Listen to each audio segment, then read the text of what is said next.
Everyone, sure selection में आपका स्वागत है।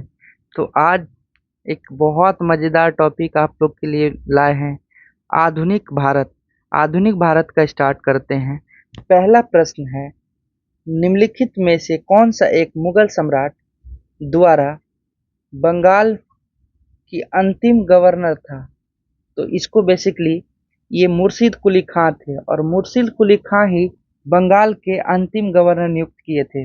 मुगल सम्राट फरुख सैय्यर द्वारा 1717 में मुर्शिद कुली खां को बंगाल का सूबेदार नियुक्त किया गया था और मुर्शिद कुली खां के बाद इसका दामाद बना था शुजाउद्दीन, बंगाल का नवाब बना था, बंगाल का सूबेदार बना था। तो अगला क्वेश्चन देखते हैं, निम्नलिखित में से कौन सा युद्ध जिसने भारत में ब्रिटिश प्रभुत्व को प्रारंभ किया? तो ये बेसिकली प्लासी का युद्ध था और प्लासी का युद्ध 23 जून 1757 को हुआ था और ये युद्ध ना धोखे से जीता गया था, क्योंकि ये युद्ध हुआ ही नहीं था। बेसिकली ना ये धोखे से युद्ध ये इसके विरुद्ध में जीता गया था। प्लासी का युद्ध 1757, जैसे बक्सर का युद्ध हुआ था 22 अक्टूबर 1764 को, और मैसूर का युद्ध जो कि 90-92, ये तो देखे ही होंगे। तीसरा क्वेश्चन है, इंग्लैंड के ईस्ट इंडिया कंपनी की भारत में प्रथम निर्णायक सैन्य सफलता मानी जाती है। तो निर्णायक, ये प्लासी का युद्ध को ही निर्णायक, और प्लासी का युद्ध हुआ था 23 जून 1757 को। बक्सर का युद्ध 22 अक्टूबर 1764 को माना है। और पानीपत का 3 युद्ध हुआ था, पहला 1526, फिर 1556, फिर 1761, ये 3 युद्ध हुआ था। हल्दी घाटी का युद्ध 1565 में हुआ था। उसके बाद अगला क्वेश्चन देखते हैं, प्लासी का युद्ध कब लड़ा गया था? तो अभी बताए थे 23 जून 1757 को बनाया गया था। उसके बाद है, सिराजुद्दौला क्लाइव द्वारा परास्त हुआ था। तो यही प्लासी के युद्ध में सिराजुद्दौला जो परास्त हुआ था। तो अगला प्रश्न है, भारतवर्ष में ब्रिटिश साम्राज्य का संस्थापक कौन था? तो यही रॉबर्ट क्लाइव था। रॉबर्ट क्लाइव ही ब्रिटिश भारत में संस्थापक था। उसके बाद भारत में ब्रिटिश साम्राज्य का संस्थापक कौन था? तो रॉबर्ट क्लाइव, इसको स्वर्ग से उत्पन्न सेना नायक भी बोला गया है। अगला प्रश्न देखते हैं, निम्नलिखित में से किसे स्वर्ग से उत्पन्न सेना कहा गया है? तो अभी तुरंत बताए थे, रॉबर्ट क्लाइव को बनाया गया। प्लासी का युद्ध कहाँ पे हुआ था? बेसिकली प्लासी का युद्ध जो है ना, भागीरथी नदी के किनारे हुआ था। जो भागीरथी नदी, जो कि गंगा का नाम है, बंगाल में इसको भागीरथी के रूप में बोलते हैं, और ये भागीरथी के किनारे हुआ था। प्लासी का युद्ध 23 जून 1757 को हुआ था। किसके बीच? मीर मीर जाफर, मीर कासिम और सिराजुद्दौला के बीच। निम्न में से अपनी राजधानी मुर्शिदाबाद से किसने मुंगेर स्थानांतरण किया था? तो ये कोई और नहीं, मीर कासिम था। सबसे अधिक निर्णायक जिसने अंग्रेजों के भारत में प्रभुत्व स्थापित किया था, तो ये था बक्सर का युद्ध। बक्सर का युद्ध हुआ था 22 अक्टूबर 1764 को। बक्सर का युद्ध में ये हमारा निर्णायक युद्ध हुआ था। और बक्सर के युद्ध में त्रिगुट सेना, उधर रॉबर्ट क्लाइव की सेना थी, हेक्टर मुंडो की सेना इधर से, शाह आलम द्वितीय और मीर कासिम और सुजाउद्दौला था, 3 शासक थे, और इधर से हेक्टर मुंडो थे। निम्नलिखित में से कौन सा युद्ध भारत में अंग्रेजी के आधिपत्य की स्थापना दृष्टिकोण सबसे महत्वपूर्ण? ये बक्सर का युद्ध हुआ था कब? 1764 में। और प्लासी का युद्ध 1757 में। श्रीरंगपट्टनम की संधि वही 1792, वांडीवास 1760 में हुआ था। तो अगला प्रश्न देखते हैं, बक्सर के युद्ध के समय दिल्ली का शासक कौन था? तो अभी तुरंत बताए थे, शाह आलम द्वितीय थे। कौन थे? शाह आलम द्वितीय। उसके बाद मुगल शासक शाह आलम द्वितीय, अवध नवाब शुजाउद्दौला था। अगला प्रश्न देखते हैं, बक्सर की लड़ाई के समय बंगाल के नवाब कौन था? तो बंगाल का नवाब सिराजुद्दौला था। कौन था? सिराजुद्दौला था। अगला प्रश्न देखते हैं, निम्नलिखित में से जिस एक शासक ने ईस्ट इंडिया कंपनी को दीवानी प्रदान की थी वह कौन था? तो दीवानी प्राप्त करने वाला था कौन? फरुख सैय्यर के द्वारा। किसके द्वारा? फरुख सैय्यर के द्वारा दीवानी प्राप्त किया गया था। नहीं, दीवानी प्राप्त जो किया था शाह आलम द्वितीय को दीवानी प्रदान करना था। बंगाल बिहार उड़ीसा का ये दीवानी प्राप्त किया था। 1765 में ईस्ट इंडिया कंपनी ने बंगाल की दीवानी किसे दे दी थी? तो बंगाल की दीवानी दे दी थी, मुगल सम्राट को बंगाल की दीवानी दे दी गई थी, जो शाह आलम द्वितीय के थे। किस गवर्नर के काल में ईस्ट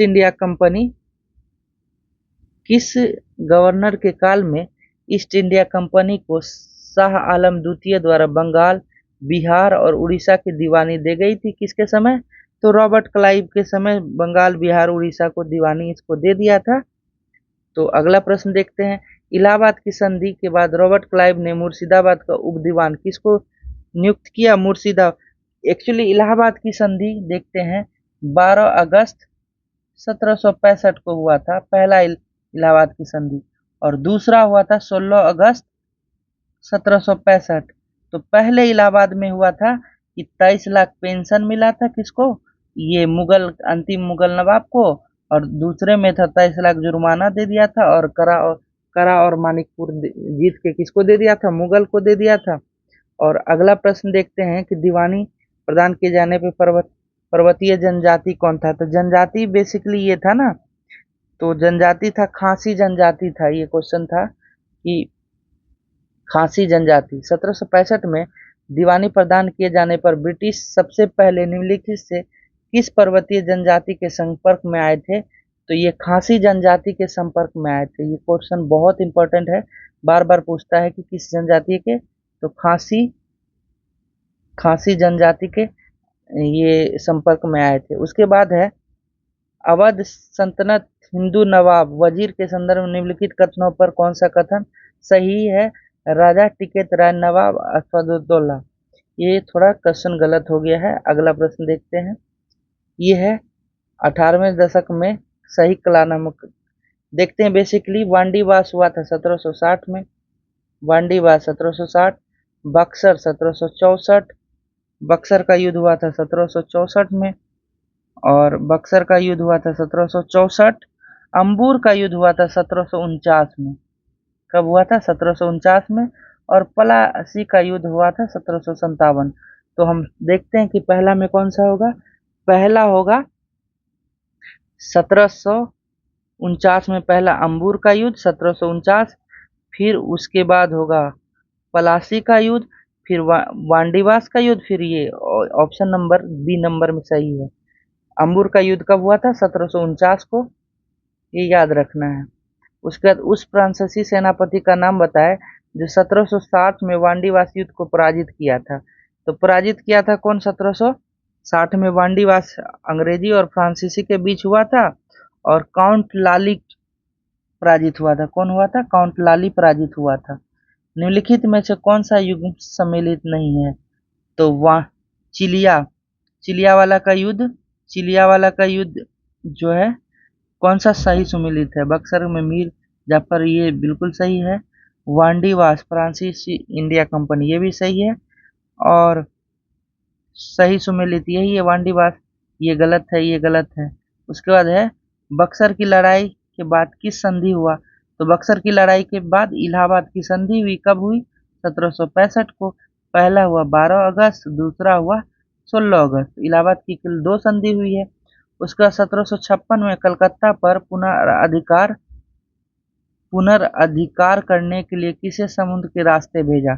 तो वाटसन को समुद्र के रास्ते भेजा था। किसको भेजा था? वाटसन को। सिराजुद्दौला के कलकत्ता पर आक्रमण 16 जून 1756 के समय वहां का गवर्नर कौन था? तो वहां का गवर्नर था ड्रैक था।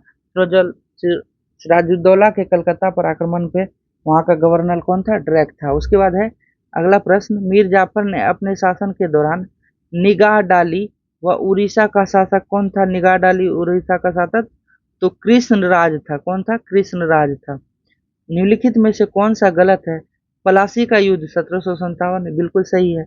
बक्सर का युद्ध 1764 ये भी सही है। उसके बाद इलाहाबाद की संधि 1765 ये भी सही है। क्लाइव का ये गलत है। ठीक है, तो अगला प्रश्न। निम्नलिखित में से कौन सा सुमेलित नहीं है? Black hole Palasi. मुगल सम्राट के फरमान कंपनी का मैग्ना कार्टा किसे कहा गया? फ्रॉक्सयार, जो 300 वर्ष के बदले दिया था। किसको दिया था? तो ये मुगल सम्राट के फरमान को कंपनी का मैग्ना कार्टा किसने कहा था? और फर्रुख सैयद को 3000 वार्षिक के बदले तो ये ओरम को दिया था। किसको दिया था? ओरम को दिया था। किस मुगल बादशाह ने ईस्ट इंडिया कंपनी को वह शाही फरमान जारी किया जिसे 3000 रुपये के वार्षिक भुगतान के बदले शुल्क मुक्त व्यापार की अनुमति दी? तो वो कौन था? फर्रुख सैयद, क्योंकि उसका 1717 में ये फरमान जारी हुआ था फर्रुख सैयद को। कलकत्ता की स्थापना से पूर्व बंगाल का विशालतम बस्ती था, तो विशालतम बस्ती हुगली था, हुगली के नाम से जाना जाता था। कोलकाता 3 से कोलिकता, सुल्तानाती और गोविंदपुर को मिला के कोलकाता को बनाया गया था। उसके बाद है कि सितंबर 1760 में संधि द्वारा मीर कासिम ने निम्नलिखित में से कौन सा 3 जिले ईस्ट इंडिया को सौंप दिया था? तो कौन कौन सौंप दिया था?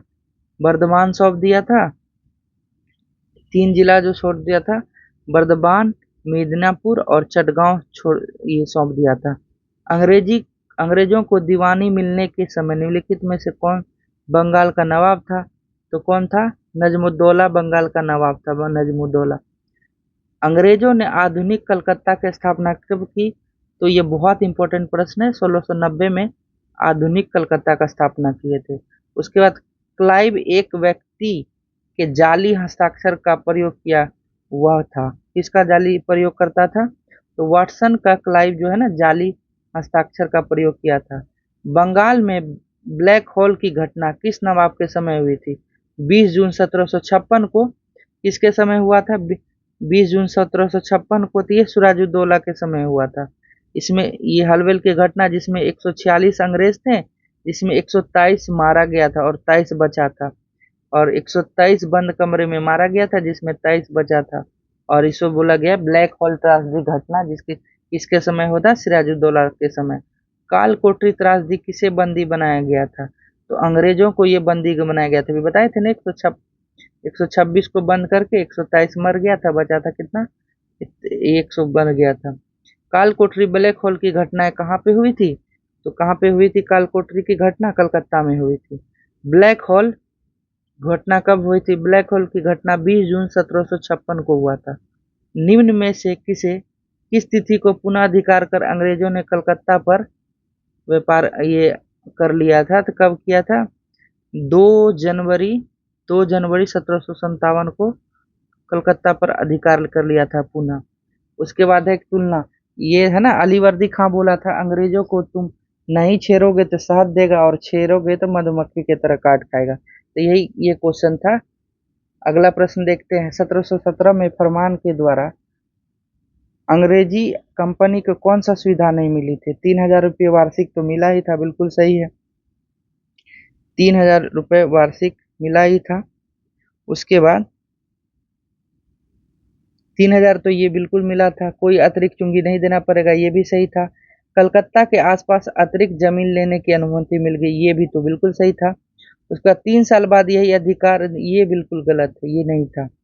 उसके बाद है कि राज दरबार में भेजे गए ईस्ट इंडिया कंपनी के प्रतिनिधि के साथ कौन सज्जन जो सम्राट फर्रुख सैयद को उनके कष्टकारी रोग से मुक्त किया था?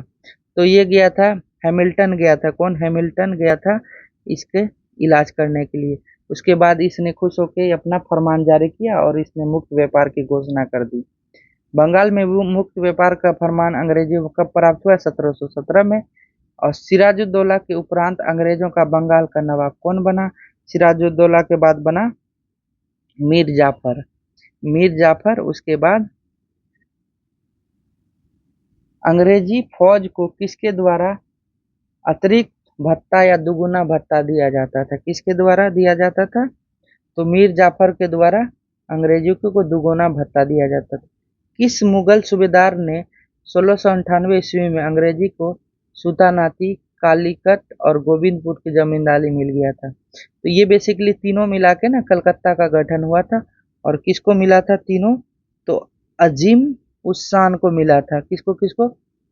कौन कौन सा मिला था? सुल्तानाती, कालीकट और गोविंदपुर किसको मिल गया था?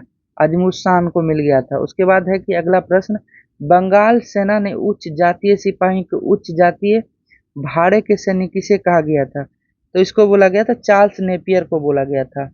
और आज के लिए इतना ही, और जल्द ही मिलेंगे नेक्स्ट एमसीक्यू के साथ। तब तक के लिए धन्यवाद।